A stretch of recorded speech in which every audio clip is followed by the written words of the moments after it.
In this video, I'll be showing you how to gold farm in Karazhan during the Wrath pre-patch. It's a super simple and easy farm with almost no drawbacks. I've made a ton of gold in the last few days doing this farm, and you can easily make around 500 gold per hour if you're just vendoring everything. If you have enchanting and you use the auction house, you can make well over 800 gold or more per hour, of course depending on your server's prices. The gear requirements are very simple. I go with around 80% avoidance and then as much strength as humanly possible. Because our lockouts are unlimited, to do this farm effectively, we really need to kill the mobs quickly. Because of this, we want to maximize our amount of strength. Full T6 is ideal for this farm, but if you have worse or bad gear, then you can probably still get away with pulling one pack at a time and killing them a bit slower. Your gold per hour will definitely take a hit doing that, but if your gear isn't good enough to sustain or nuke them down, then you're most likely gonna die if you try to do multiple packs at once. So if your gear is bad, then give it a try, but just make sure you go a little bit slower. For the next requirement, you will need to be in a group to enter Karazhan. The easiest way to do this is either use a second account, or you can just log on to an alt and have a friend invite your alt and your main to a group, and then they can leave and your paladin or whoever you're doing this with can get the leader, and you can just reset by yourself while your alt is offline. You also need to make sure that you're not locked to Karazhan, as I believe once you kill Morose you can no longer do this. These mobs will despawn and this entire hallway will be empty, so just make sure that you haven't already done Karazhan before you go in. You should also either bring repair bots or bring multiple shields, as your shields will definitely take a hit when you're doing this, and there's no nearby repair vendor, so you'll need to either be an engineer with repair bots or have multiple shields so that you can farm for an extended period of time.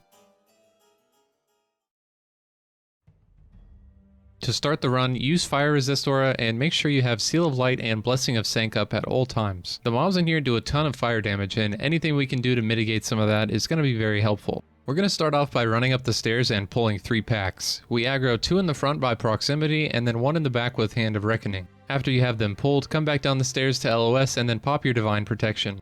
This will reduce the damage you take by 50% for the first few moments of the pull. You should try and target any mob that is casting Heal, Immolate, or Searing Pain. In addition to a regular heal, the healers also have a Holy Nova that can make your runs take longer, and the fire casting mobs output the most damage by far. If you're a Blood Elf, you can also use Arcane Torrent to group the mobs up better or stop their casts. All the mobs that we're killing in here are also undead, so make sure to use Holy Wrath as well. If you find that you're still taking too much damage, you can try and move out of the Goblin Flame Cannons, however this will make your runs take a little bit longer. If you want to, you can also replace a couple pieces of your gear with Fire Resist gear to make the fire damage even lower.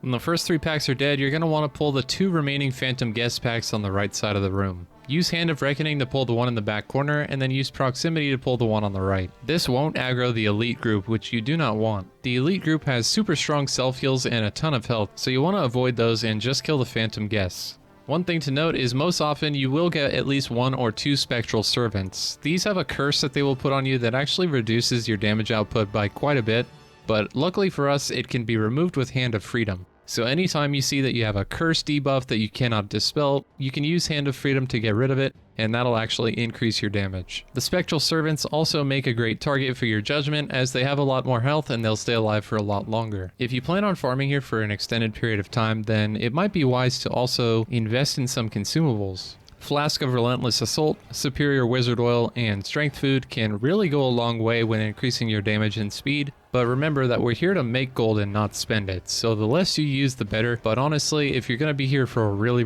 long time, you're going to make your money back anyways. If you plan on only being here for 30 minutes or an hour, then it might not be worth to use. Just use your best judgment and do what you feel. In any case, after you kill this group of mobs, then that's pretty much it. All you have to do now is run out and reset and come back in and do this over and over and over as many times as you can. The great things about these raid farms are these infinite lockouts. It basically rewards you for going as fast as humanly possible. My fastest run ever was all 5 groups in about 2 minutes, but honestly I'm content with my 700 or 800 gold an hour just doing chill, relaxed 5 groups in about 2.5–3 minutes. I'm really interested to see some people out there kind of push the limits of this and see how many more mobs you can maybe get or see how fast you can go. Because there's no lockouts, the faster you go, the better. And remember, there is a vendor outside to empty your bags once you need to. It's nice to see that we can still get some use out of Karazhan after Blizzard completely nerfed raid experience due to the last video I made. But don't worry, because we've got another leveling method on the horizon that I'll be showing you in the weeks to come. I just don't want to release it too early and have Blizzard see that one as well and destroy it completely. Other than that, that's all I have for you for today's video. Nice, short, and easy, super simple, super effective gold farm, so get out there and get some epic mounts. Thanks guys for watching, hope you enjoyed. Make sure to like, comment, and subscribe,